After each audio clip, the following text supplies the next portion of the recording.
إن الحمد لله نحمده ونستعينه ونستغفره ونعوذ بالله من شرور أنفسنا ومن سيئات أعمالنا من يهده الله فلا مضل له ومن يضلل فلا هادي له وأشهد أن لا إله إلا الله وأشهد أن محمدا عبده ورسوله يا أيها الذين آمنوا اتقوا الله حق تقاته ولا تموتن إلا وأنتم مسلمون يا أيها الناس اتقوا ربكم الذي خلقكم من نفس واحدة وخلق منها زوجها وبث منهما رجالا كثيرا ونساء واتقوا الله الذي تساءلون به والأرحام إن الله كان عليكم رقيبا يا أيها الذين آمنوا اتقوا الله وقولوا قولا سديدا يصلح لكم أعمالكم ويغفر لكم ذنوبكم ومن يطع الله ورسوله فقد فاز فوزا عظيما أما بعد فإن خير الحديث كتاب الله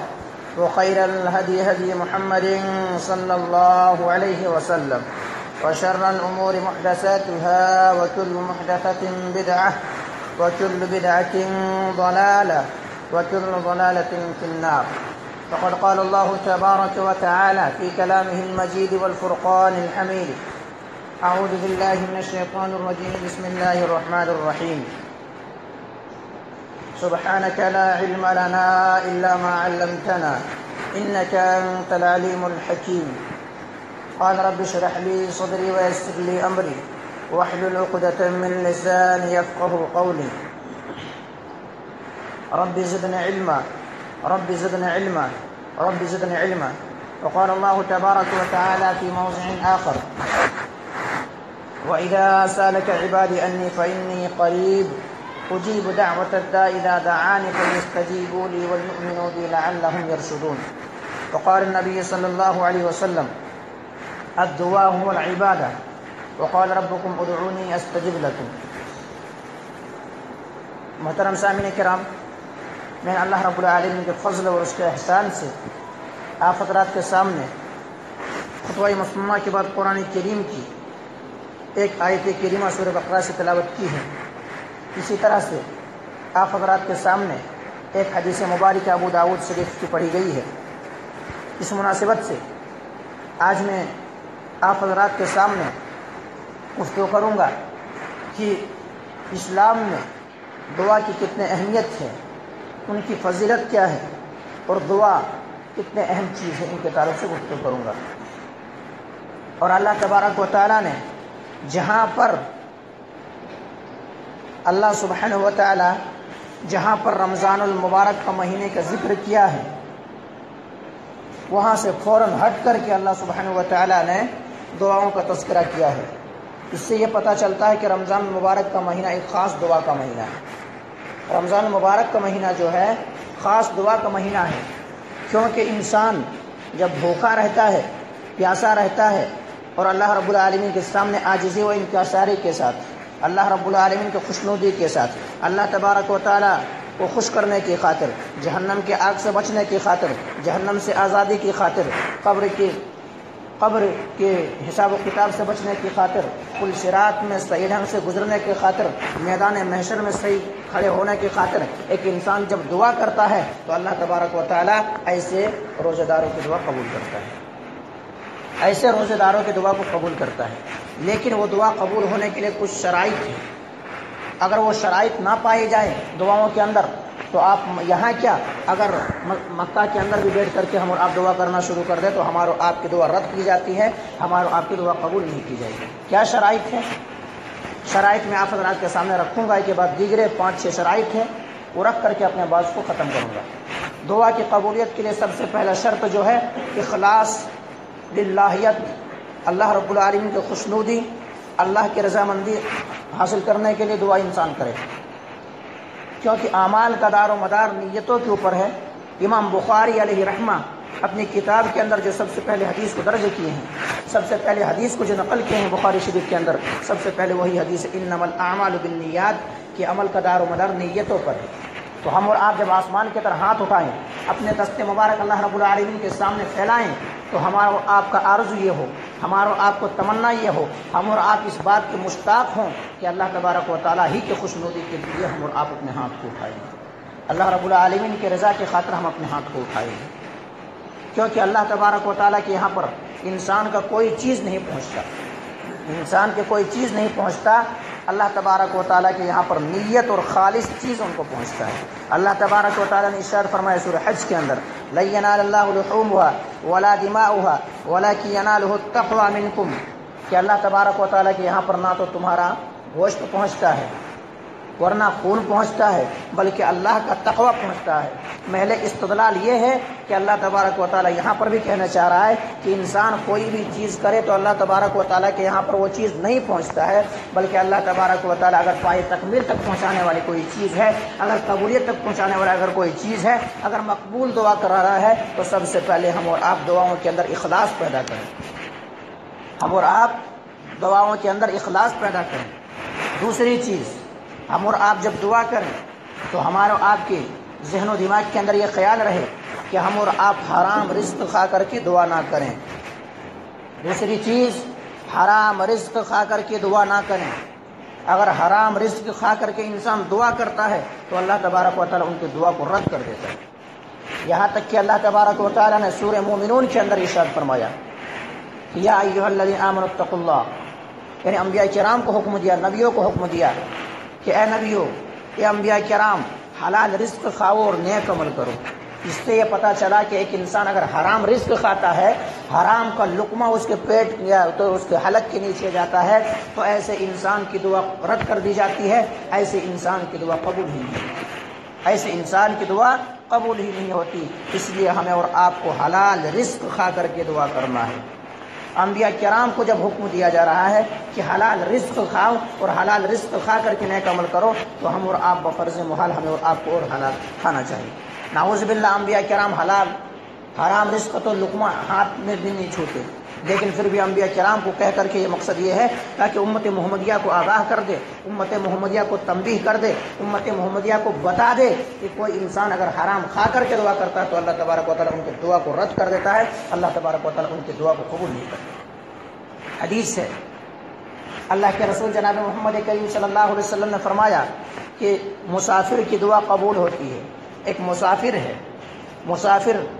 سفر کی حالت میں اللہ تبارک و تعالیٰ سے دعا کرتا ہے تو اللہ تبارک و تعالیٰ ان کی دعا کو قبولیت تک پہنچاتا ہے اور ان کی دعا کو قبول کرتا ہے۔ لیکن وہی مسافر اگر حرام کھا کر کے دعا کرے، اپنے رب کے سامنے یا ربی یا ربی یا ربی دعا کرے کہ اے میرے رب اے میرے رب اے میرے رب، یہاں پر کہا گیا کہ مسافر کی دعا قبول کی جاتی ہے، لیکن انسان اگر حرام رزق کھا کر کے دعا کر رہا ہے تو اللہ تبارک و تعالیٰ کہے گا تمہارا جو پہنا ہوا کپڑا ہے وہ حرام کا ہے، تمہارا پیٹ کا جو کھایا ہوا وہ حرام کا ہے، تمہارا جسم جو لگ گیا وہ حرام کا ہے، تمہاری دعا کو میں کیسے قبول کروں؟ تو اس سے یہ پتہ چلا کہ کوئی انسان اگر حرام کھا کر کے دعا کرتا ہے تو حرام کھائے ہوئے انسان کی دعا قبول نہیں کی جاتی جب تک کہ وہ انسان اس سے توبہ نہ کرے، توبہ و تائب نہ ہو۔ تو پہلی شرط کیا ہے؟ اخلاص ہونا دعاؤں کے اندر۔ دوسری شرط کیا ہے؟ حرام رزق کھا کر کے دعا نہ کیا جائے بلکہ حلال رزق حلال کھا کر کے دعا کیا جائے۔ آپ لوگوں کو معلوم ہوگا، بارہا سنے ہوں گے، کہ داؤد علیہ السلام کا نام سنے ہوں گے کہ داؤد علیہ السلام لوہار تھے اور خود اپنے ہاتھوں سے کما کر کے خود اپنے ہاتھوں سے کسب حلال رزق حاصل کر کے کھایا کرتے تھے۔ اسی طرح ہمارا آپ کا آقا جناب محمد کریم صلی اللہ علیہ وسلم کیا تجارت کیا کرتے تھے؟ کپڑے کی تجارت اور کوئی چیزوں کی تجارت، لیکن رزق حلال کھاتے تھے۔ اگر کوئی بھی انسان حرام رزق کھا کر کے دعا کرتا ہے تو اللہ تبارک و تعالیٰ ان کی دعا کو قبول نہیں کرتا۔ تو پہلی چیز اخلاص ہو، اللہ کے خوشنودی مقصود ہو۔ دوسری چیز رزق حلال ہو۔ تیسری چیز جو ہے، ہم اور آپ اگر ہو سکے ہمارے آپ کے لیے اگر ممکن ہو تو ہم اور آپ باوضو ہو کر کے دعا کریں، باوضو ہو کر کے۔ یہ مستحب عمل ہے۔ اگر آپ باوضو ہو کر کے وضو کر کے دعا کرتے ہیں تو کیا ہوتا ہے؟ وضو کرنے کی وجہ سے ہمارے آپ کی دعا قبول ہونے کی زیادہ امکان ہے۔ لیکن ایسا یہ کوئی انسان یہ نہ سمجھ لے کہ وضو کرے تب ہی دعا قبول ہوتی ہے۔ کوئی انسان یہ نہ سوچ لے کہ میں وضو کروں تبھی دعا قبول ہوتی ہے، لیکن زیادہ یہ ہے مستحب عمل یہ ہے، یعنی ہم اور آپ اگر وضو کر کے دعا کرتے ہیں تو وضو کر کے دعا کرنے سے امکان ہے کہ ہمارا آپ کی دعا قبول ہو۔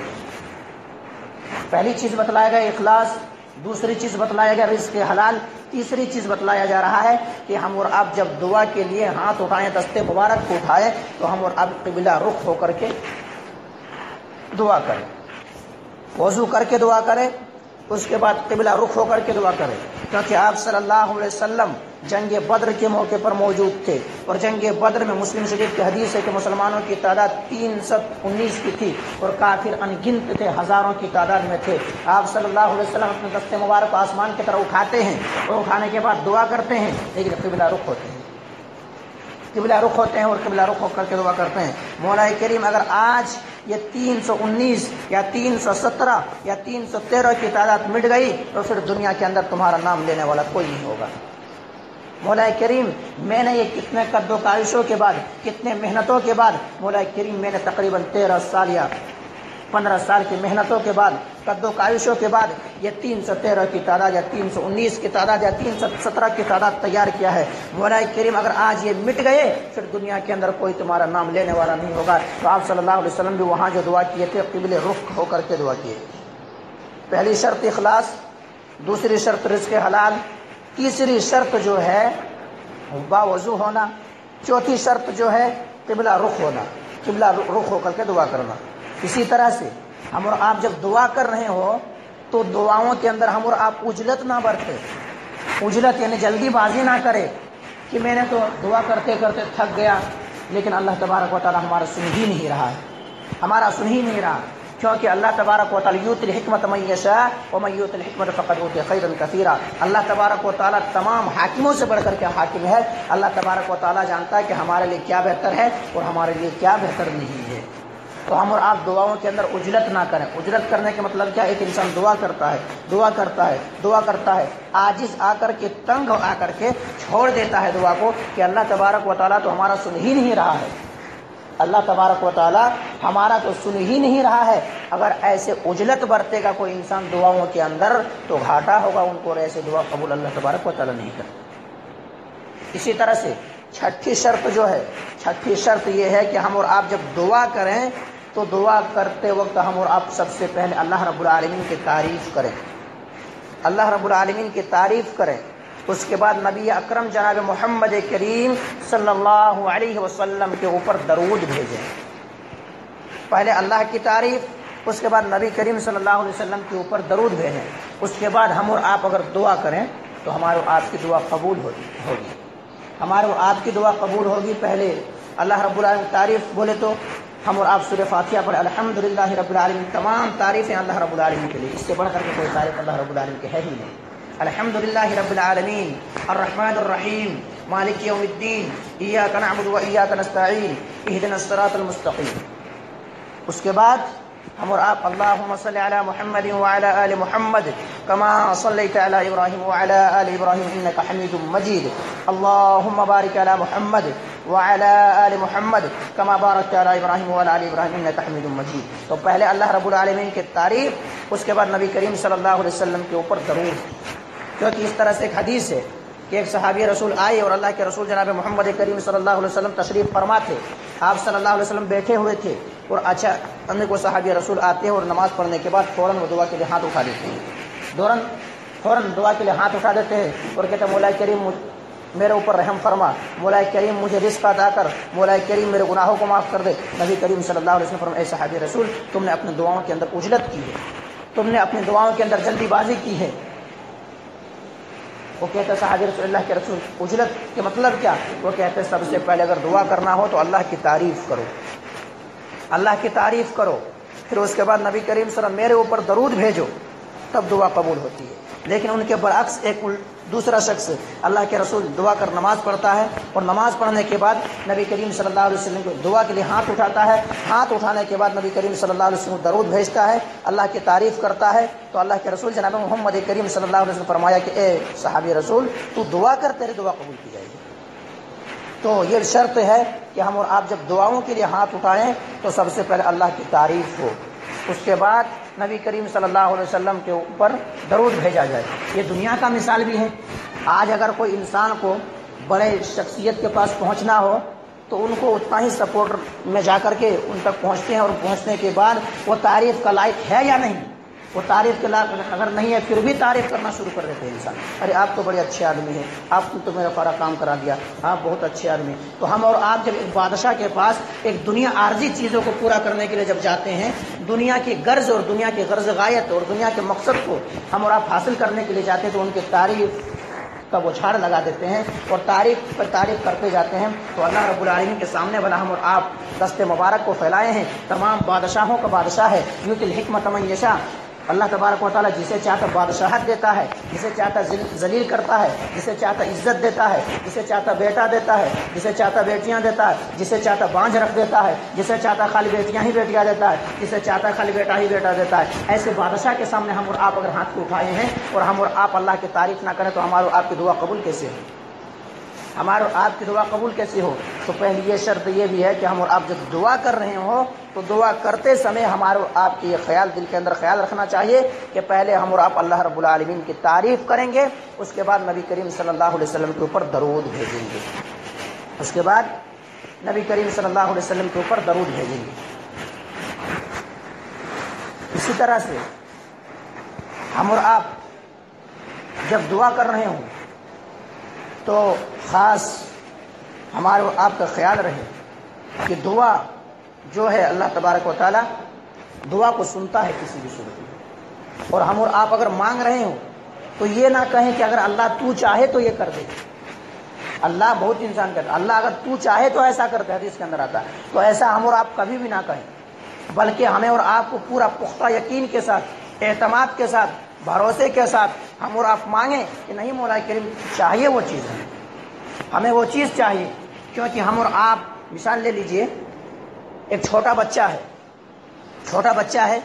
اگر 2 روپے بھی لینے کے لیے وہ روتا ہے تو جا کر کے اپنے والد کے پاس یا والدہ کے پاس پہنچتا ہے، اور پہنچتا ہے جب تک 1 روپے اور 2 روپے ان کو نہ مل جائے تب تک وہ ہٹنے کے نام ہی نہیں لیتا، جا کر کے کبھی سامنے سے پکڑ لیتا ہے، پیچھے سے پکڑ لیتا ہے، آگے سے روتا ہے، پیچھے سے روتا ہے، یعنی ان کو کسی بھی حالت میں تنگ کر دیتا ہے، اس انسان کو وہ دینا ہے۔ اسی طرح سے اللہ تبارک و تعالیٰ تو 70 ماؤں سے زیادہ محبت کرنے والا ہے، تو ہم اور آپ یہ کہہ کر کے کیوں دعا کریں کہ اگر مولا کریم تو چاہے تو دے، کیونکہ اللہ تبارک و تعالیٰ 70 ماؤں سے زیادہ ایک بندے سے محبت کرنے والا ہے، تو اللہ تبارک و تعالیٰ سے ہم اور آپ کیسے یہ امید رکھ کر کے کیسے مانگے تو چاہے تو دے؟ نہیں، مولا کریم چاہیے وہ ہمیں وہ چیز، یہ پختہ یقین کے ساتھ، ارادے کے ساتھ، کیونکہ تیرے خزانے کے اندر کوئی کمی نہیں ہے، تو بادشاہوں کا بادشاہ ہے، تیرے خزانے کے اندر کیا چیز کی کمی ہے؟ اگر پورے دنیا کے انسان اگر مل جائے اور کوئی چیز مانگنا شروع کر دے، سب کو وہ چیز عطا کر دے، تو اللہ تبارک و تعالیٰ کے خزانے کے اندر ایک سوئی، سمندر میں سوئی ڈالنے کے بعد کیا نقصان ہوتا ہے، اتنا بھی کمی اللہ تبارک و تعالیٰ کو نہیں آئی۔ یہ ہے اللہ تبارک، تو مانگے ہم اور آپ پختہ ارادے کے ساتھ کہ اللہ تبارک و تعالیٰ ہمارے آپ کی دعا کو ضرور سنے گا۔ اور دعا قبول نہ ہونے کی 3 شرطیں ہیں، دعا قبول نہ ہونے کی 3 شرطیں ہیں، اگر یہ 3 چیزیں یاد رکھ لینا، سب سے پہلی چیز اخلاص ضروری ہے، دوسری چیز رزق حلال ضروری ہے، تیسری چیز نبی کریم صلی اللہ علیہ وسلم کے طریقے کو دعا کیا جائے تو دعا قبول ہوتی ہے۔ اور اگر دعا قبول نہ ہو تو ان کے بھی 3 وجوہات ہیں۔ ایک انسان دعا کرتا ہے تو فوراً دعا قبول کر لی جاتی ہے، ایک انسان دعا کرتا ہے تو فوراً دعا قبول کر لی جاتی ہے۔ دوسری چیز، ایک انسان دعا کرتا ہے مگر دعا کو تاخیر سے قبول کرتا ہے۔ تیسری چیز، ایک انسان دعا کرتا ہے، دعا اگر قبول نہیں ہو رہی تو ایک آنے والی مصیبت کو ٹال دیتا ہے، اسی طرح سے ذخیرہ آخرت بنا دیتا ہے۔ کیا چیز؟ یا تو فوراً دعا قبول ہو جاتی ہے، یا تو دیر سے دعا قبول ہوتی ہے، یا آنے والے مصیبت ٹل جاتی ہے، یا تو آخرت میں ذخیرہ جمع کر کے رکھ لیا جاتا ہے۔ جلدی قبول ہونے کی میں حدیث پیش کروں گا، جیسا کہ 3 شخص مشہور حدیث ہے، سرسری طور پر بتا رہا ہوں آپ لوگوں کے ذہن و دماغ میں تاکہ بات آ جائے۔ 3 شخص جا رہے تھے، کہیں سفر میں نکلے تھے، اچانک ایسا ہوا کہ بارش ہونا شروع ہو گیا، بارش ہو رہی تھی، ایک غار کے اندر جا کر کے پناہ لیے، غار میں جا کر کے پناہ لیے، اور پناہ لینے کے بعد کیا کیے؟ پناہ لینے کے بعد وہاں پر جب تینوں آدمی گھس گئے گھسنے کے بعد داخل ہوئے تو وہاں پر ایک پتھر آیا اور لڑک کر کے جا کر کے غار کا منہ بند کر دیا، منہ بند کر دیا۔ اب ایسے موقع پر تینوں سوچنے پر مجبور ہو گئے، اب ایسے نکالنے والا کوئی ذات ہے، ہم تو خود تو نکل نہیں سکتے، یہاں پھنسے ہوئے ہیں۔ تمام لوگ مل کر کے، تینوں لوگ مل کر کے کہے کہ چلو اللہ رب العالمین سے اپنی دعاؤں کے سہارا اور اپنی دعاؤں کا جو سب سے زیادہ اچھا اعمال ہے اس کو سہارا لے کر کے، وسیلہ لے کر کے دعا کرو تو ہماری دعا قبول ہوگی۔ تینوں شخص نے وسیلے لیے اور وسیلے لینے کے بعد دعا کیے، تو دعا کرنے کی وجہ سے اللہ تبارک و تعالیٰ فوراً دعا کو قبول کیا، وہاں فوراً اس پتھر کو ہٹا دیا، فوراً کچھ ہی منٹ میں، کچھ ہی گھنٹے میں پتھر وہاں سے ہٹ گیا، اور ہٹ جانے کے بعد تینوں وہاں سے نکل گئے، تو فوراً دعا قبول ہو گئی۔ اسی طرح سے دیر سے قبول ہونے کی بات، نبینا حضرت ابراہیم خلیل اللہ علیہ الصلوۃ والسلام کی دعا وہ یاد ہے، اللہ تبارک و تعالیٰ کی بارگاہ میں دعا کیے تھے کہ مولا کریم ہمارے ذریت میں سے ایک نبی بنا، ہمارے ذریت میں سے ایک نبی بنا، اور ایسے رزق فراوانی کر اسے کہ پھل و روزیاں عطا کر۔ تو کتنے سال کے بعد یہ دعا قبول ہوئی معلوم؟ 1400 سال بعد یہ دعا قبول ہوئی، 1400 سال بعد یہ دعا قبول ہوئی۔ ایک انبیاء کرام دعا کر رہے ہیں، ایک خلیل دعا کر رہے ہیں، ایک نبی کے چہیتے اور اللہ کے خلیل دعا کر واتخذ اللہ من ابراہیم خلیلا، جس کے تعلق سے کہا کہ میں میرا خلیل ابراہیم علیہ السلام ہے، وہ دعا کر رہے ہیں، لیکن دعا تاخیر سے قبول ہو رہی ہے۔ 1400 سال بعد ایک انبیاء کرام کی دعا بھی تاخیر سے قبول ہوتی ہے۔ تیسری چیز، دعا کا ذخیرہ بنا دیا جاتا ہے، دعا کا ذخیرہ بنا دیا جاتا ہے، یا پھر آنے والی مصیبت ٹل جاتی ہے۔ ہم اور آپ دعا تو کر رہے ہیں مگر ہمارے اور آپ کی دعا قبول نہیں ہو رہی ہے، ہم اور آپ کہیں جان چلے سفر میں نکلے، ہمارے اوپر کوئی مصیبت آنے والی ہے تو آنے والی وہ دعاؤں کے ذریعے سے وہ مصیبت ٹل جاتی ہے، یا پھر ذخیرہ آخر بنا دیا جاتا ہے۔ حدیث کے اندر آتا ہے ایک شخص قیامت کے دن ایسا ہوگا جو کم نیکی کر کے گیا ہوگا لیکن شرک نہیں کیا ہوگا، اللہ کی ذات کے اوپر ہی بھروسہ کیا ہوگا، اور کسی کو اپنے سپورٹر، اپنے وکیل اور کوئی چیز نہیں سمجھا ہوگا، بلکہ دینے والا اللہ، لینے والا اللہ، بیمار کرنے والا اللہ، شفا دینے والا اللہ، تمام چیزوں میں اللہ کو سمجھا ہوگا۔ ایسے شخص اللہ رب العالمین کے بارگاہ میں اپنے دست مبارک کو اٹھا کر کے دعا کیا ہوگا تو ایسے شخص کل، لیکن ان کی دعا قبول نہیں ہو رہی ہوگی، کل قیامت کے دن جائے گا، تمام نام اعمال ان کے سامنے پیش کیا جائے گا تو تمام نام اعمال پیش کرنے کے بعد لاسٹ میں ایک رکھے کی شکل میں، ایک پرچی کی شکل میں ان کے نام اعمال میں رکھ دیا جائے گا۔ وہ بندہ کہے گا مولا کریم میں نے تو یہ کام کیا ہی نہیں،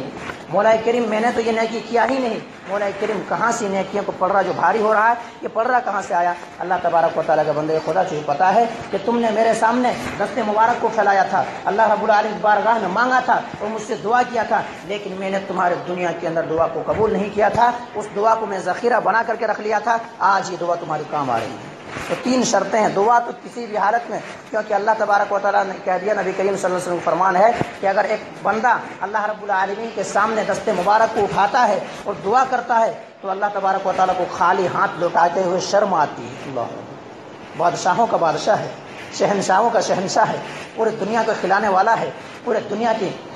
دنیا ان کے احاطے میں ہے، ہر چیز کو، ایک چوٹی کو بھی کھلانے والا اللہ رب العالمین ہے۔ کالی پہاڑی پہ کالی چوٹی کالی رات میں چل رہی ہے لیکن ان کے چیز کو، آہٹ کو بھی اللہ رب العالمین جاننے والا ہے، وہ بادشاہوں کا بادشاہ ہے، وہ پورے دنیا کو کھلانے والا، اسے شرم آ رہی ہے یہ دعا کرتی ہے۔ اگر انسان ایک دعا کرے، اور لیکن سب سے بڑی بات یہ ہے کہ دعا ہم اور آپ، یہ چیز صحابہ کرام کہا کرتے تھے، سلف صالحین کہا کرتے تھے کہ ہمیں اس بات کا خوف نہ ہے کہ ہمارے دعا قبول نہ ہو، ہمارے دعا قبول ہو، اس بات کا خوف نہیں، ہمارے دعا قبول ہو یا نہ ہو، لیکن اس بات کا خوف نہیں، لیکن ہمیں اس بات کا خوف ہے کہیں ہمیں دعا کی توفیق نہ چھن جائے، دعا کرنے کی توفیق نہ چھن جائے، کیونکہ اللہ تبارک و تعالیٰ نے فرمایا ان اللہ یحب المتقین، کہ اللہ تبارک و تعالیٰ متقیوں کی دعا کو قبول کرتا ہے۔ کوئی بھی چیز متقی جو ہے ان کی دعا کو قبول کرتا ہے، ان کے ہر اعمال کو قبول کرتا ہے، تو ہمیں اس بات کا ڈر، دعا قبول ہو یا نہ ہو اس کے اندر کوئی فکر نہیں ہے، بلکہ دعا کی توفیق نہ چھن جائے، اس بات سے میں ڈرتا ہوں، اس بات سے خدشہ کھاتا ہوں۔ تو میں نے بتلایا کہ دعاؤں کی کیا کیا شرائط ہیں، اور دعا مسلمانوں کے لیے ایک خاص ہتھیار ہے، دعا مسلمانوں کے لیے ایک خاص ہتھیار ہے۔ پورے تاریخ و سیرت کا مطالعہ کیجیے، قرآن کریم کو پڑھ ڈالیے، جہاں کہیں پر انبیاء کرام کا ذکر ہوا ہے، جہاں نبیوں کا ذکر ہوا ہے، جہاں سلف صالحین کا ذکر ہوا ہے، وہاں پر دعاؤں کا بہت ایک ثمرہ رہا ہے۔ دعا مومنوں کے لیے ایک ہتھیار ہے، دعا مومنوں کے لیے ایک ہتھیار ہے۔ ایوب علیہ السلام بیماری کے اندر گر گئے، دعا کی انی مسنی الضر وانت ارحم الراحمین۔ یونس علیہ السلام مصیبتوں کے اندر گر گئے، دعا کی لا الہ الا انت سبحانک انی کنت من الظالمین۔ موسیٰ علیہ السلام مصیبتوں کے اندر گر گئے، کہہ دیے، دعا کیے کہ مولا کریم میں فقیر ہوں، میں محتاج ہوں، مجھے عطا کر۔ یعنی انبیاء کرام جو جب بھی مصیبتوں کے اندر گر، نبی کریم صلی اللہ علیہ وسلم مصیبتوں کے اندر گر گئے، دعا کی اللہ تو معاف کرنے والا ہے، تو ہمارے دعا کو قبول کرے۔ تاریخ اسلام کے اندر اور قرآن کریم کے اندر جہاں کہیں بھی بتلایا گیا کہ دعا مومنوں کا ہتھیار ہے، تو دعا ہم اور آپ کرنا نہ بھولیں، اور ہم اور آپ یہ نہ کہیں کہ ہماری دعا قبول ہوگی یا نہیں ہوگی، ہم تو گنہگار ہیں، ہم تو خطا کار ہیں، ہم تو سیاہ کار ہیں، تو ہم اور آپ ابلیس سے بڑھ کر کے گنہگار نہیں ہو سکتے۔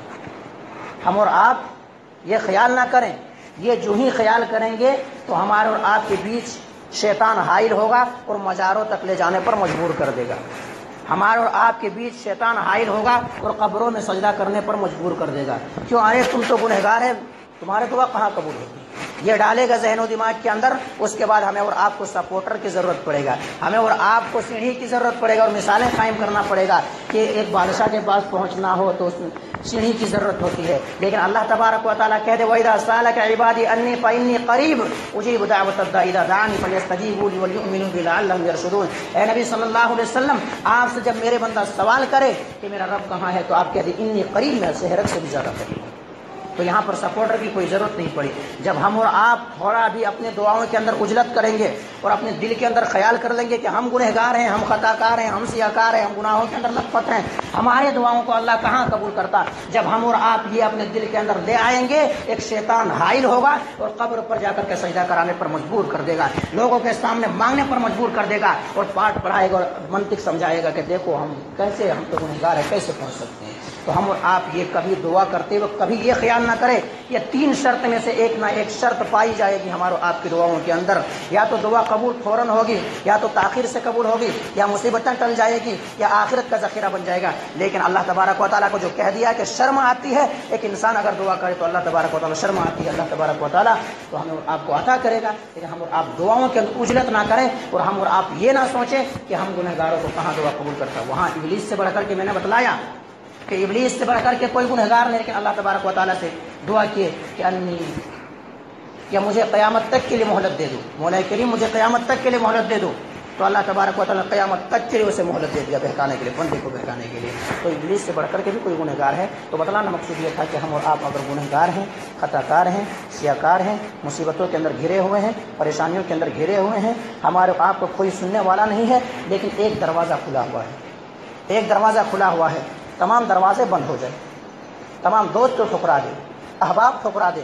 ماں باپ ٹھکرا دے، بھائی ٹھکرا دے، رشتہ دار ٹھکرا دے، تمام ٹھکرا دے، تمام کا دروازہ بند ہو جائے، تو اس وقت ایک دروازہ کھلا رہتا ہے، وہ اللہ رب العالمین کا دروازہ ہے، اللہ رب العالمین کا دروازہ ہے۔ اللہ رب العالمین کو دروازے کو کھٹکھٹائیے، اور وہ اللہ لا تأخذہ سنۃ ولا نوم، نہ تو اسے اونگ آتی ہے نہ نیند آتی ہے، ایسے اللہ رب العالمین کے بارگاہ میں ہم اور آپ اپنے دستے مبارک کو اٹھائیں، ہم اور آپ دروازے کو کھٹکھٹائیں۔ اللہ تبارک و تعالیٰ خود اما یجیب المضطر اذا دعاہ ویکشف السوء ویجعلکم خلفاء الارض الہ مع اللہ، کون ہے جو مصیبتوں سے نکال کر کے خلیفہ بنا دیتا ہے؟ الہ مع اللہ، کیا اللہ کے سوا کوئی اور بھی ہے؟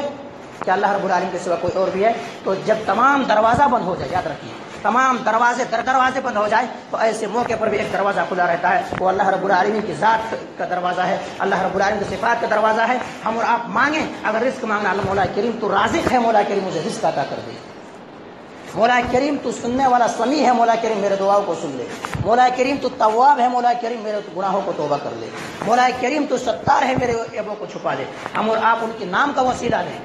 نام کے وسیلہ لے کر کے دعا کرے، اللہ تبارک و تعالیٰ کو خالی ہاتھ لوٹاتے ہوئے شرم آتی ہے۔ اب یہیں سے اپنی بات کو ختم کرتا ہوں، اللہ تبارک و تعالیٰ سے دعا کرتا ہوں، لیکن اس سے پہلے میں ایک بات کہنا چاہتا ہوں کہ یہ رمضان مبارک کا مہینہ جو ہمارے آپ کے سروں پر سایہ فگن تھا، ان قریب ہمیں اور آپ کو الوداع کہہ کر کے یعنی چھوڑ کر کے جا رہے، پھر پتہ نہیں کہ ہمارے آپ کی زندگیاں پھر ملے یا نہ ملے، کیونکہ ہمیں اور آپ کو پتہ ہے کہ ہمارے سامنے کتنے ایسے انسان تھے جو اگلے رمضان مبارک کے مہینے میں ہم سے ملتے تھے، ہم سے ملاقات کرتے تھے، سلام و کلام ہوتا تھا، اسی طرح سے بات چیت کرتے تھے، لیکن آج ہمارے بیچ موجود نہیں رہے، آج ہمارے بیچ میں موجود نہیں رہے۔ تو یہی سمجھ کر کے ہم اور آپ یہ رمضان المبارک کا جو مہینہ ملا ہے ہم اور آپ اس کو غنیمت سمجھیں اور ہم اور آپ اللہ رب العالمین کے سامنے روئیں، گڑ گڑائیں، عاجزی و انکساری کے ساتھ اپنے گناہوں سے توبہ و طائف ہو، جو ہمیں اور آپ کو لیلۃ القدر کا مہینہ ملے، جو شب قدر ملے اس شب قدر میں جاگیں، اللہ سے مانگیں اور ہم اور آپ اپنے گناہوں کے بخشوا لیں، کیونکہ نبی کریم صلی اللہ علیہ وسلم کا فرمان ہے کہ اگر کوئی شخص اس دن سے، اس مہینے سے، اس رمضان المبارک کے مہینے سے اگر محروم ہو گیا وہ حقیقت میں محروم ہو گیا۔ اس لیے ہم اور آپ کو اس کی قدر کرنا ہے، اس کی اہمیت کو سمجھنا ہے، اور ہمارے یہ جو ہے کہ ہمارے یہاں پر الحمدللہ اللہ کا فضل و احسان ہے، اللہ کا فضل و احسان ہے۔ ایک چوٹی کے عالم اور بڑے بڑے علماء کرام کو بلایا جاتا ہے صرف اس مقصد سے تاکہ انسان جو اللہ رب العالمین کے راہ کو بھول بیٹھا ہے، جو اللہ تبارک و تعالیٰ کے راستے کو کھو بیٹھا ہے، جو نا امید ہو چکا ہے نافرمانی کرتے کرتے اللہ کی ذات کے اوپر، تو ایسے انسان کو ایک دلاسا دلانے کے لیے، ایسے انسان کو تیار کرنے کے لیے، ایسے انسان کے حوصلہ افزائی کی خاطر، ایسے انسان کو جگانے کے لیے، ایسے انسان کو جھنجھوڑ دینے کے لیے ہمارے یہاں پر اہتمام کیا جاتا ہے۔ بڑے بڑے مقرر، بڑے بڑے واعظ، بڑے بڑے خطابات کرنے والے آتے ہیں اور آ کر کے واعظ و نصیحت کرتے ہیں، تو ہمیں اور آپ کو یہ چاہیے کہ ہم اور آپ اس کو غنیمت جانیں، ہم اور آپ اس کو سمجھیں، کیونکہ ہمیں اور آپ کو علم کی ضرورت ہے، ہمیں اور آپ کو جنت کی ضرورت ہے، ہمیں اور آپ کو جہنم سے آزادی کی ضرورت ہے، ہمیں اور آپ کو پل صراط میں صحیح ڈھنگ سے نکلنے کی ضرورت ہے، ہمیں اور آپ کو قبر کے عذاب سے بچنے کی ضرورت ہے، ہمیں اور آپ کو وہاں قیامت کے دن صحیح سلامت کھڑے ہونے کی ضرورت ہے۔ تو ہم اور آپ کب بچ سکتے ہیں؟ جب ہم اور آپ اللہ رب العالمین کی بارگاہ میں دعا کریں گے، جب ہم اور آپ اللہ رب العالمین کے سامنے مانگیں گے، جب ہم اور آپ اللہ رب العالمین کو عاجزی و انکساری کے ساتھ چاہیں گے، تب ہی تو ہم اور آپ بچ سکتے ہیں۔ لیکن ہم اور آپ اگر یوں ہی غفلت کی زندگی گزار دیں گے اور ہم اور آپ کہیں گے کہ ہماری دعاؤں کو کہاں قبول کرتا، تو یہ چیز جب ہمارے آپ کو پٹی پڑھائے گا، شیطان حائل ہوگا بیچ میں، تو ہمیں اور آپ کو ہر چیز سے مجبور کر دے گا، جو چیز نہیں کرنے کا وہ چیز کرانے پر مجبور ہوگا۔ یعنی گوبر میں سونے کے پانی چڑھا کر کے پیش کرے گا شیطان، گوبر ہے سونے کے پانی چڑھا کر کے پیش کرے گا شیطان، اور ہمارے آپ کے ایمان کو کھوکھلا کرنے کی کوشش کرے گا، ہمارے آپ کو ایمان چھیننے کی کوشش کرے گا۔ تو ہم اور آپ تہیہ کریں، عزم مصمم کریں کہ مولا کریم آج تک جو خطائیں ہو گئی تھی، آج تک جو غلطیاں ہو گئی تھی، آج تک جو نافرمانیاں ہو گئی تھی، مولا کریم آج کے بعد عزم مصمم کرتے ہیں اور تیرے بارگاہ میں آتے ہیں، اور بارگاہ میں آنے کے بعد دعا کرتے ہیں، عاجزی کے ساتھ، انکساری کے ساتھ مانگتے ہیں مولا کریم تیرے در سے بڑھ کر کے کوئی اور در نہیں ہو سکتا۔ مولا کریم تمام دروازے تو بند ہو گئے لیکن تیری دروازہ ایک ہے، جیسا کہ اللہ حضرت آدم علیہ السلام دعا کیے تھے، قال ربنا ظلمنا انفسنا وان لم تغفر لنا وترحمنا لنكونن من الخاسرین۔ مولا کریم میں نے اپنے نفس پر ظلم کیا ہے، تو اللہ بہت بڑا ظلم کیا ہے، تو معاف کرنے والا ہے، اگر تو معاف نہیں کرے گا تو ہم خسارہ اٹھانے والوں میں سے ہو جائیں گے۔ تو ہم اور آپ اپنے گناہ کو اعتراف تو کریں، اللہ رب العالمین کے سامنے مانگیں تو صحیح، اللہ تبارک و تعالی ہمارے دعاؤں کو قبول کرنے والا ہے۔ ارے ہم اور آپ اتنا بڑا گنہگار تو نہیں ہے کہ ایسے تاریخ اسلام گواہ ہے اس بات کی، احادیث مبارکہ کی ذخیرہ موجود ہے کہ ایسے لوگوں کو اللہ تبارک و تعالی معاف کیا ہے، ایسے لوگوں کو معاف کیا ہے اور ایک نیکی کے بدلے میں جنت کے اندر داخل کر دیا ہے۔ جیسا کہ آپ لوگوں کو بخاری کی حدیث معلوم ہوگا کہ ایک بدکار عورت تھی، گنہگار عورت تھی، دنیا کے اندر کبھی بھی نیکی کے کام نہیں کی تھی وہ عورت، لیکن اللہ تبارک و تعالیٰ کے سامنے ایک بار ایک کتے کو پانی پلا دینے کی وجہ سے اللہ تبارک و تعالیٰ جنت عطا کر دیتے۔ کیا ہم اس سے بڑھ کے بھی ہو سکتے ہیں گنہگار ہیں؟ ایک شخص 99 قاتل تھے، 99 قتل کے باوجود بھی اللہ تبارک و تعالیٰ جنت کے پروانہ پیش کر دیا، کہ اس سے بڑا بھی ہم اور آپ گنہگار ہو سکتے ہیں؟ ایک شخص کی پوری زندگی ان کی زناکاری میں کٹ گئی تھی، لیکن اللہ تبارک و تعالیٰ کے سامنے آ کر کے طائف ہو گئے تو اللہ تبارک و تعالیٰ ان کے گناہوں کو معاف کر دیا، اور دروازے پر لکھا ہوا آیا کہ انسان ان کے گناہ کو اللہ تبارک و تعالیٰ معاف کر دے۔ کیا ہم اور آپ اس سے بڑھ کے بھی گنہگار ہو سکتے ہیں؟ اس سے بڑھ کر بھی خطا کار ہو سکتے ہیں؟ لیکن ہاں، ہمارے آپ کے بیچ ایک شیطان دوست کی شکل میں داخل ہوتا ہے، اور دوست کی شکل میں داخل ہو کر کے دشمن کی شکل میں نکل جاتا ہے۔ اس لیے ہم اور آپ اپنے درمیان، اپنے بیچ کبھی بھی شیطان کو حائل نہ ہونے دیں، اور ہم اور آپ کبھی یہ نہ سوچیں کہ اللہ تبارک و تعالیٰ ہمارے دعاؤں کو قبول کرے گا یا نہیں کرے گا۔ اللہ تبارک و تعالیٰ تو وہ ہے کہ اللہ تبارک و تعالیٰ ایک چوٹی کو دعا کو بھی قبول کرنے کے لیے تیار ہے۔ سلیمان علیہ السلام کی لشکر ہے۔ میں اپنے بات کو طول نہیں دینا چاہتا ہوں، اگر اس موضوع پہ اوپر گفتگو کیا جائے تو الحمدللہ اللہ کا فضل و کرم ہے تو قرآن کریم کی ذخیرہ موجود ہے، احادیث مبارکہ کے ذخیرہ موجود ہے کہ اگر اس موضوع کے اوپر اگر گفتگو کیا جائے تو سالہ سال بیت جائے لیکن موضوع ختم نہیں ہوتا، سالہ سال بیت جائے۔ چوٹی کی دعا اللہ تبارک و تعالیٰ قبول کر رہے تو ہم اور آپ تو اشرف المخلوقات ہے، کہ ہم اور آپ چوٹی سے گئے گزرے ہیں؟ نہیں، اشرف المخلوقات ہے۔ ہم اور آپ اللہ کے سامنے آئے تو صحیح، اور اللہ تبارک و تعالیٰ خوش ہوتا ہے اگر کوئی بندہ مانگے تو خوش ہوتا ہے۔ کتنا خوش ہوتا ہے؟ ایک شخص ہے جنگل و بیابان میں ہے، سفر کر کے جا رہا ہے، تمام چیز موجود ہے، مشکیزہ موجود ہے، توشادان موجود ہے، کھانے کی چیز موجود ہے. وہ انسان سفر بیابان میں ہے، اچانک کیا ہوتا ہے، ان کی آنکھ لگ جاتی ہے، نیند کا غلبہ ہوتا ہے، درخت نیچے جا کے سو جاتا ہے. سو جانے کے بعد جب بعد میں وہ انسان کو ہوش آتا ہے تو دیکھتا ہے کہ جو اس کے اندر وہ رکھا ہوا تھا توشادان، مشکیزہ، تمام اخراجات رکھے ہوئے تھے، وہ غائب ہو جاتا ہے.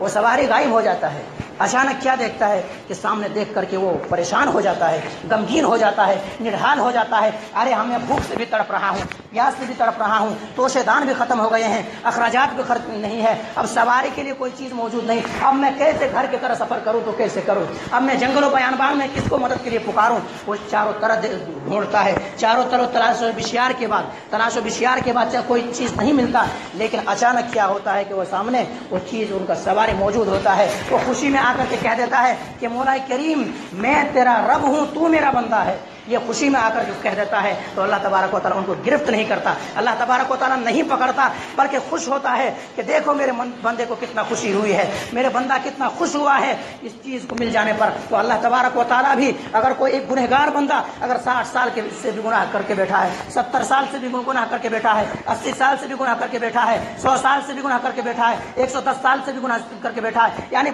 پوری زندگی ان کی گناہوں میں کٹ گئی ہے، لیکن ایک بار آتا ہے اور اللہ رب العالمین کے سامنے روتا ہے، گڑ گڑاتا ہے، عاجزی و انکساری کے ساتھ کہتا مولا کریم تیرے دروازے کو چھوڑ کر کے کہیں نہ جاؤں گا، تیرے چوکھٹ کو چھوڑ کر کے کہیں نہیں جاؤں گا، تجھ سے بخشوانا ہے مولا کریم، جنت کا سوال کرنا ہے، جنت مجھے لینا ہے مولا کریم، میرے گناہوں کو معاف کر دے، مولا کریم مجھے جہنم سے آزادی دے دے. تو ایک بندہ جب دعا کرتا ہے تو اللہ تبارک و تعالیٰ اتنا خوش ہوتا ہے کہتا فرشتے گواہ ہیں نا، فرشتے گواہ